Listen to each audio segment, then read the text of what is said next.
we're delighted to introduce our first ever fully charged Premier. It's just possible that the days of the big international combustion engine car shows are over. How appropriate then that you should be able to enjoy electric car launches from the comfort of your home. It's long been our belief that alongside Tesla, the other major auto industry disruptor is not a company, but a country, China. China's sales of new energy vehicles, as they term them, are surging from Shanghai to Shenzhen. The sheer size and scale of the Chinese market is enabling near exponential growth and begs the question, how quickly can China bring electric cars to the rest of the world in significant volumes? All the signs say very soon. So first up, on our fully charged Premiers, we can share our platform with the first all-electric startup from China to deliver vehicles into Europe, Xpeng Motors.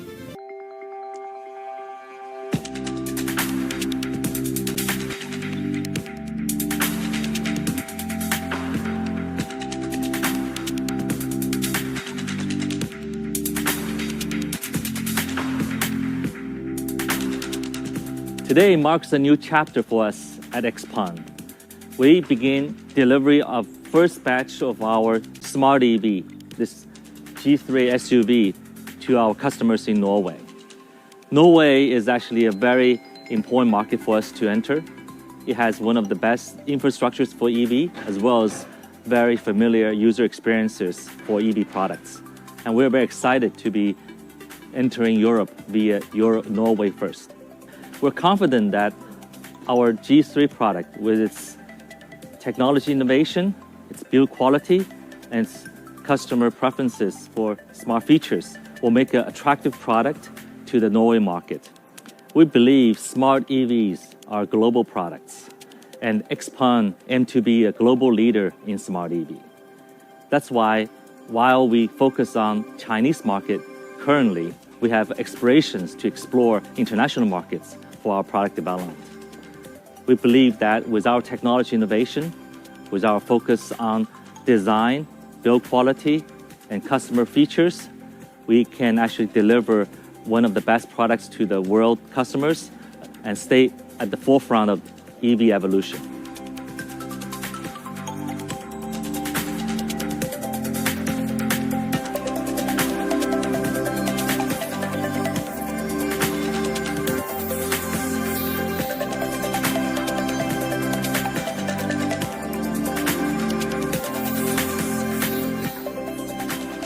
We are now at the harbor in Drammen.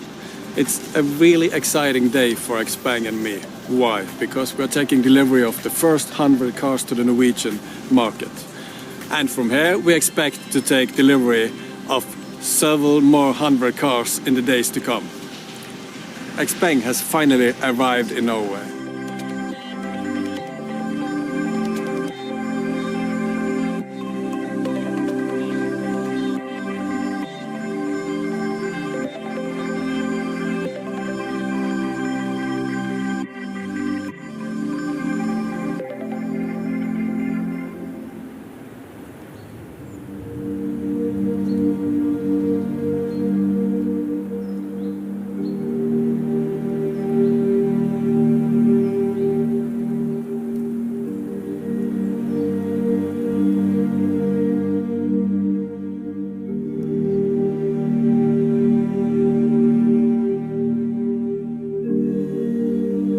The interior feels pretty nice. You might be thinking, this is a Chinese car, but the look and feel. This is soft. This is soft. This is kind of hard. That's hard plastic. Steering wheel has this perforated leather look on it, and also the seats here just looks gorgeous. And this is not real cow leather. It's a synthetic seat, and it's also perforated. And if you go for the premium trim, you also get ventilated seats. But I like the seats, the way it gives me support. I'm going to show you the back seat. Wow, I've adjusted myself. So I'm sitting behind myself, and there's just a shitload of space in the back here. Look, and I can also put the feet under there, and As for the seating height, okay, I'm 173 centimeters as usual, and I feel like we have good seating height. You know, some cars, they tend to have too low seats. And what about the middle seat? Okay, so there's a small hump here, not too big, so it should also be okay for the third person to sit here. We have two USB ports here. We have air vent pocket there, but what you kind of expect in some cars nowadays is some, you know, middle armrest here. There is no middle armrest here. And now I'm going to show you the trunk. So you can open it with a button here, but I actually prefer using the key fob because in Norway the trunk gets kind of dirty. And here we have nice space for your luggage. Not only that, but you can take out this lid. And let me just remove this one. You see even more space down here. Actually, this I don't know what you call it. This trunk well is quite deep.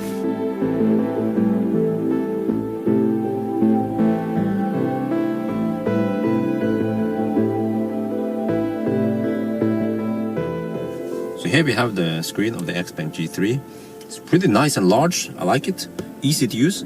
Now we are in the navigation app. This one uses the Here app.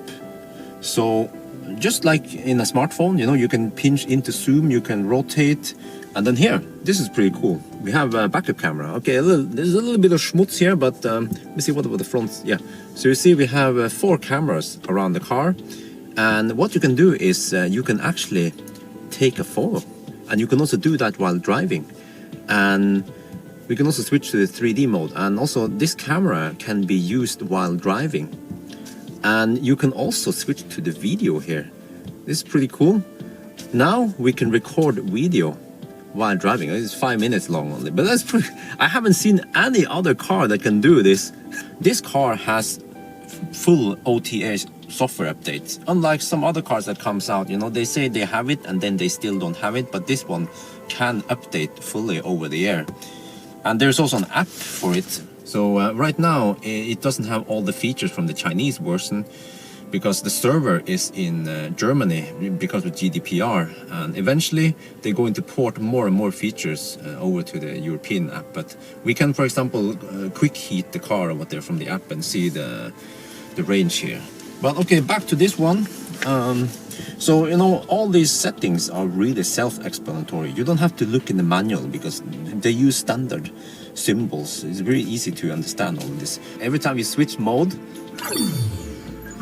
there's some fancy sound, some sound effect. Yeah, so switch to standard. Okay, switch to eco. And this is a very nice feature. It's a quick menu. You see, you can quickly access more commonly used features that you usually have to dig deeper into the menu. For example, adjust here. We can switch to STD. We can switch the wiper intensity. So very nice. And it also has a purify mode that I haven't tried because I live in Norway. But supposedly, if you activate this one in a hazardous area, it will clean the air quickly. It's like bioweapon defense mode in Tesla. And also this car also has voice control. So for example, I can say, "Hey Xpeng, Hello. set temperature to 25 degrees.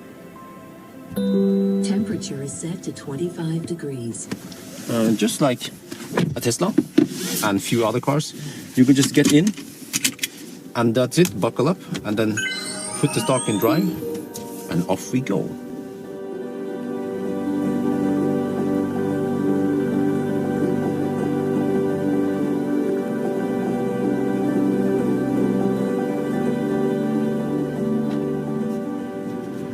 I have to say, this car is fairly quiet.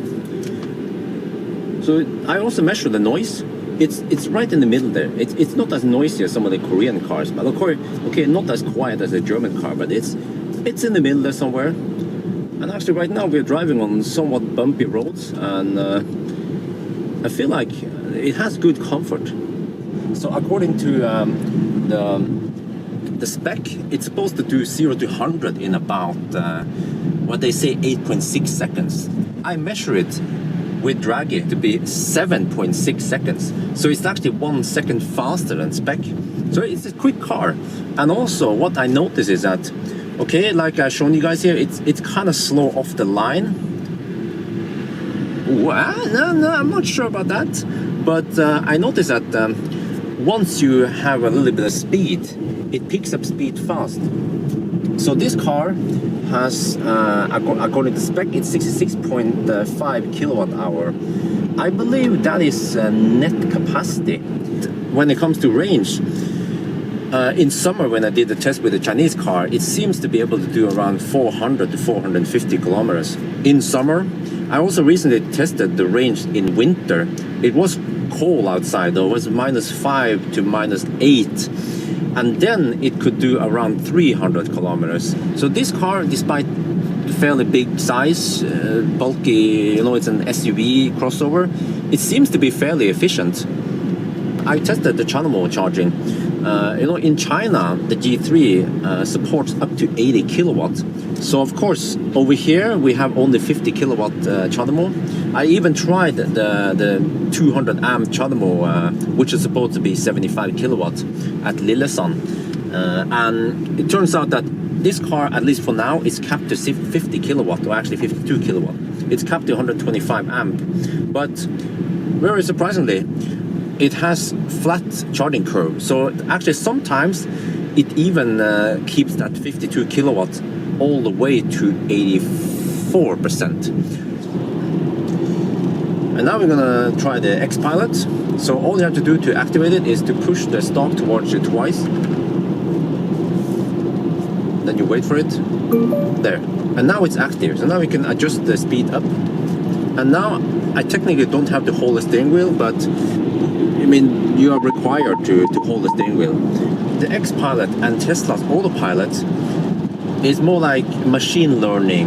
It's constantly evolving. It's taking the data from everyone who's driving it and evaluating it and improving it. Whereas, for example, in Nissan, the ProPilot, or in Hyundai, the LFA, it's just, they made it, it works great, but it doesn't evolve. The other thing is that if you don't hold the steering wheel, it will beep you and warn you to take over. And if you disobey and don't hold the steering wheel, it will disable auto steer for the rest of the drive. So it actually punishes you. I only know one other car that does that, and that is Tesla. All the other cars, they are more forgiving. We are now at IKEA, and I'm gonna show you the auto parking. The auto parking in Xpeng G3 is actually quite good, unlike Tesla's auto parking. So let's see now. So if we drive, let's say over here, okay, and then we enable auto parking, there's a button down here. Just press it on. Now we're in this search mode. Found the space. Okay. Stop if you want to park. See, it found lots of Tap the spaces. screen to start. And you can choose, yeah, whatever, and then you get clear instructions on what to do, and then release the brake. Park and start. Check surroundings for safety. And now it will brake and go forward, you see, and steer and do all that stuff for you automatically. Some other systems require you to put the car in reverse, put the car forward, whatever. This one does everything automatically, and also it does it quite well. So unlike Tesla's system that can only park next to other cars or between other cars, this one it uses the camera and parks really fast.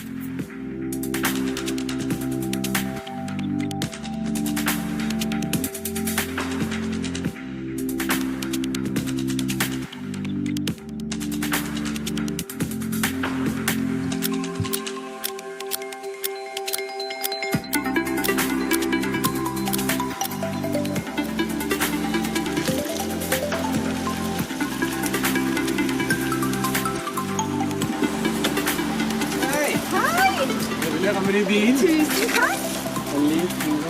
Så koselig.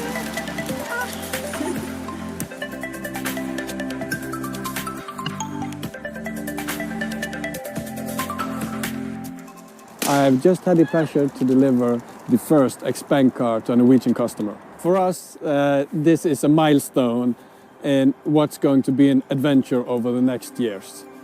Now we are really looking forward to see a lot of Xpeng cars on Norwegian roads in the near future.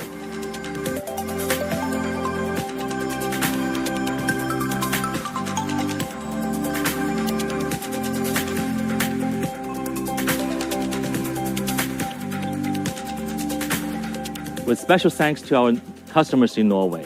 Thank you for your trust in us. We hope you enjoyed our product, and this will be our first entry to the international market, and I hope we'll bring much more new products and innovations to Europe.